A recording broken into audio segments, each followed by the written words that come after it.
Nuovo appuntamento, ultimo appuntamento della settimana per quanto riguarda il nostro spazio dedicato allo sport. Buona serata, benvenuti, bentrovati. venetoglobe.com, la nostra e la vostra web tv che mette in onda in modalità on demand tutte le nostre interviste, i servizi, i reportage che tra poco vi mostreremo. Per chi ama invece il digitale terrestre, allora canale 95 per quanto riguarda Caffè TV 24, l'emittente del Nord Italia che per quanto concerne Veneto e Friuli Venezia Giulia potrete captare e vedere regolarmente sul canale 95, ogni sera 19:40 nella seconda parte di serata e nella primissima parte della mattinata in replica registrata.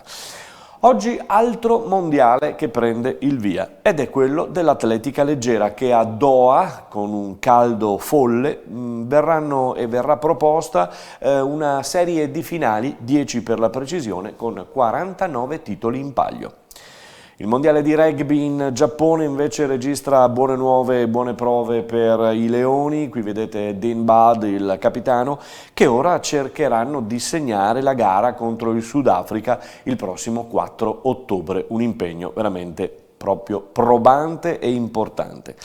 Domenica si corre a Sochi per la Formula 1 con attenzione massima al buon momento di Vettel e Leclerc, piloti Ferrari.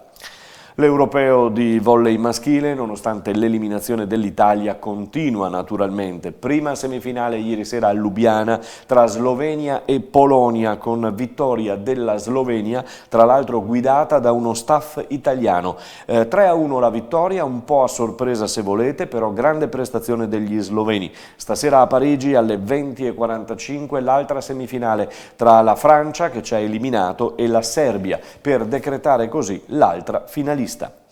Parliamo di calcio, questa è la splendida rovesciata di Belotti, il Gallo, che con 2 gol ha messo in croce la situazione del Milan e di Giampaolo. Torino batte Milan 2-1 per quanto riguarda lo spezzatino di questa giornata. Un altro spezzatino si riapre con Juventus-Spal, prossima giornata appunto, Sampdoria-Inter e Sassuolo-Atalanta, 3 partite interessantissime. Andiamo in Serie B dove le Venete si muovono e allora Cittadella che andrà in trasferta contro lo Juve Stabia, il Venezia che affronta in casa il Pisa e poi c'è lo scontro tra Venete e Friuli, tra Chievo e Pordenone. Nella Serie B femminile di calcio invece Permac Vittorio Veneto capolista che attende in casa il Perugia per continuare ad essere leader nel campionato. Passiamo alla Serie C dove nel girone B la Fermana affronterà il Padova che è la capolista e va in fuga nuovamente. Vispesaro Triestina con una Triestina che ancora mette in panca Princivalli, non ha pensato milanese al nuovo tecnico, si attende e si aspetta ancora, ed infine Virtus Verona contro l'Anerossi Vicenza. La Serie D propone la 6ª giornata, il Montebelluna affronterà in casa il Chions, mentre il Cerlins Musane ospita la Luparense, il Mestre con il Caldiero, il San Luigi attende il Belluno, il Tamai il Campodarsego e a Feltre sale il Legnago che è un po' la rivelazione di questo campionato. Il nostro campionato di maggior riferimento è sicuramente quello di eccellenza, una eccellenza che alla 4ª giornata propone un anticipo per l'Eclisse Careni Pievigina che giocherà ancora in casa, però lo farà sabato pomeriggio alle ore 16, domani pomeriggio alle 16 contro il Montello. Spicca tra l'altro nella giornata che si disputerà poi regolarmente domenica Porto Mansuè Vittorio Veneto, Porto Gruaro Istrana, Lia Piave Sedico San Giorgio e San Donà Liventina. La 4ª giornata di promozione invece fa gridare soltanto al Treviso, che il Treviso deve trovare un po' di punti, deve trovare continuità, deve trovare il risultato positivo. Potrà farlo al Tenni, perché è la prima del Tenni, ripulito, risistemato, con tutti coloro che sponsorizzeranno il Calcio Treviso quest'anno, e sono 50 ditte, 50 realtà, anche e non proprio soltanto della provincia di Treviso, che si stringeranno intorno alla formazione di Feltrin per spingerli alla vittoria contro il Marcon. Lasciamo il calcio e passiamo al basket. Ieri sera primissima giornata di A1 e ritorno nel campionato più importante in A1 appunto della TVB del presidente Vazzoler. È stata una gara molto bella per 20 minuti per quanto riguarda la formazione di casa, la TVB, che ha giocato alla pari contro Armani Jeans, e poi insomma i grandi nomi dell'Armani hanno portato il risultato finale sul 75-53. È il momento di sentire Max Menetti, il coach trevigiano. Allora, che dire, insomma, è evidente, no? È stato molto chiaro la partita. Abbiamo fatto 2 quarti veramente belli, gagliardi, anzi, se devo dire la verità, ci sono stati 2 minuti dove probabilmente abbiamo fatto rientrare Milano un po' troppo velocemente, perché lì se tenevamo un po' più botta, probabilmente quei 2-3 punti che poi magari ti danno aria nei momenti in cui ti saltano al collo sarebbero stati molto importanti per noi. Naturalmente abbiamo fatto molta fatica nel terzo e nel quarto, l'unica cosa diciamo non negativa, l'unica cosa su cui dobbiamo lavorare è che quando abbiamo fatto 2 partite con 2 delle squadre, una delle squadre migliori d'Europa e un'altra una squadra che giocava in Eurolega, facciamo dei momenti dove la partita diventa molto difficile e lì sembra che stia succedendo un patatrac.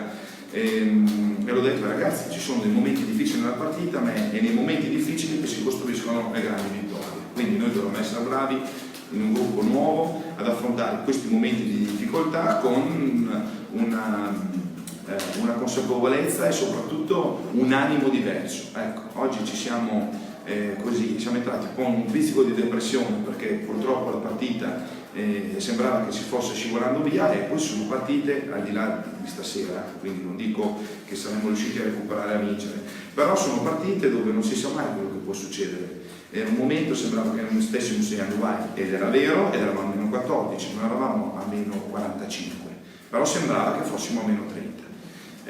Quindi insomma, da un lato oggettivamente venendo dalla partita del Fenerbahce tanti passi avanti, la cifra tecnica dei nostri avversari naturalmente è una cosa diversa, però guardando le nostre cose noi dobbiamo essere una squadra molto più anche sfrontata, ecco. Quindi se si va sotto, bene, pazienza, si farà un time out, se ne faranno 2, si continua a difendere e si continua a giocare duro dal primo all'ultimo secondo. I ragazzi non si sono tirati indietro fino all'ultimo possesso, e adesso c'è da pensare a Cremona, che è un'altra partita completamente diversa e altrettanto dura. E i complimenti vanno naturalmente alla squadra di Max Menetti, che si è comportata molto bene nonostante appunto questo primo debacle 75-53, ma con una grande squadra. L'altra veneta, diciamo così, Venezia, ha battuto Trieste per 78-73 in corsa perché è sempre stata sotto. In Serie A2 femminile il Ponzano sarà al via sabato in casa domani contro Bolzano, mentre in Serie B la Ruker Sanve, che seguiremo con il nostro streaming in diretta, farà il suo esordio in casa al Palasystem contro Vigevano, sempre domani sera alle 20:30. Lasciamo il basket per passare al volley, amichevole ieri a Mantova contro la Pomì Casalmaggiore di Gaspari, che ha vinto 3-2 alla fine l'amichevole contro Unimoco ancora in rodaggio, come ci conferma Santarelli, il tecnico. È stato un buon test, abbiamo giocato una discreta gara, ancora un po' di alti e bassi, c'è ancora tanto lavoro da fare, ma dopo 2 settimane devo dire che si sono viste cose positive. Forse siamo stati un po' fallosi in battuta, troppo oggi rispetto ad altre volte, all'ultimo test che abbiamo giocato. Adesso ci aspetta un giorno di riposo e poi un altro test importante sabato contro Bergamo. Comunque mi ritengo soddisfatto di quello che abbiamo fatto, anche se, ripeto, abbiamo ancora tanto da fare.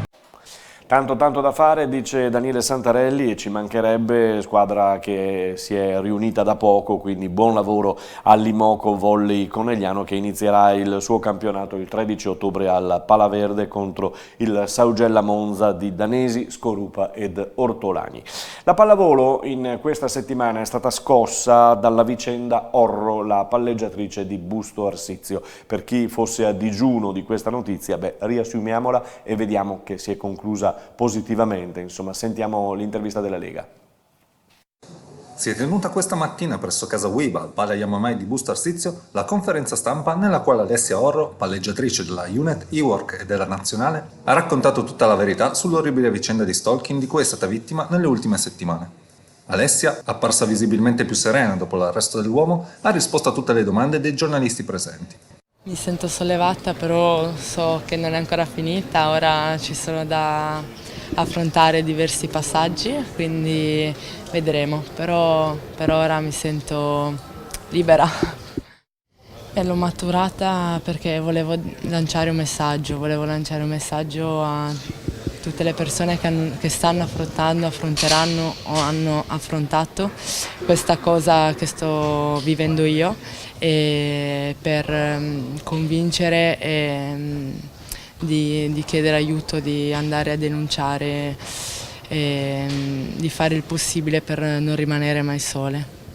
Alla conferenza stampa, condotta dall'ufficio stampa della Uiba, Giorgio Ferrario, sono intervenuti anche Consuelo Mangifesta, responsabile relazioni esterne, eventi e comunicazione della Lega Pallavolo Serie A femminile, ed il direttore generale della Unit E-Work Busto Arsizio, Enzo Barbaro. Dopo quello che è successo, insomma, che tutti voi avete letto e saputo, abbiamo cercato di fare gruppo, di stare uniti, di fare uno scudo intorno alla nostra giocatrice Alessia Orro, proprio per aiutarla a superare questo momento un po' difficile. Quindi sì, abbiamo dimostrato di essere squadra, e un ambiente che è sempre stato un ambiente molto familiare, la vicinanza di tutto il club, dei nostri tifosi, ma in particolare della polizia e del commissariato di Busto, ci ha permesso un po' di superare questo periodo un pochino difficile.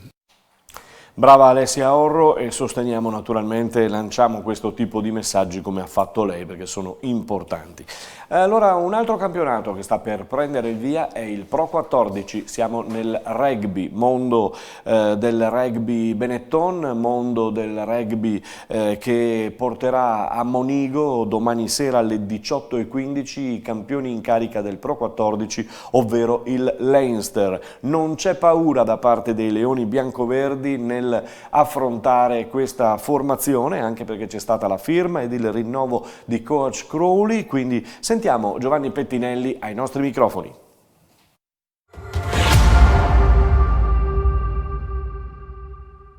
Leinster, diciamo che è una vecchia amicizia del Benetton, inizio di campionato molto importante, con una squadra veramente competitiva, forse la migliore, però insomma un bel banco di prova per vedere come è andato il lavoro fino adesso e a che punto è la squadra. Ovviamente in casa faremo del nostro meglio per tenere alto l'orgoglio.